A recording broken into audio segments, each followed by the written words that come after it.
ఇదొకటి ఊరికే ఫోన్ చేస్తుంది. హలో, ఏంది? ఎక్కడున్నావు? లండన్లో ఉన్నా. అవునా, సర్లే కానీ రా, వచ్చేటప్పుడు పావుకిలో కందిపప్పు తీసుకొనిరా, అలాగే పెట్రోల్ కూడా కొట్టియాలి, తొందరగా రా. చీనీ అమ్మ, ఇది మనం చెప్పింది తినది, వాళ్ళు చెప్పింది తినాలి.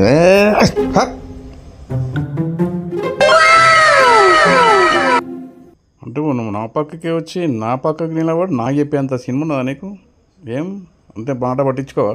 ఏం పిచ్చని అనుకుంటానావా? ఏం ఒకసారి చెప్తే అర్థం కదా నీకు? నీకేం తెలియదు, ఏం లేకుండా పోయింది. మగుడంటే భయమే లేదు. ఏం చెప్పాలి నీకు? ఎన్నిసార్లు చెప్పాలి? వచ్చినావా? ఏంటి ఎవరితో మాట్లాడుతున్నావు? నీకు నువ్వే మాట్లాడుకుంటున్నావు. పో, పెట్రోల్ కొట్టించుకొని రాపో, తొందరగా వెళ్ళి. నేను లేనా చేయడానికి? నువ్వు పో, వర్షం పడుతుంది, లోపలికి పో, నేను పోపించుకొస్తాను. పో.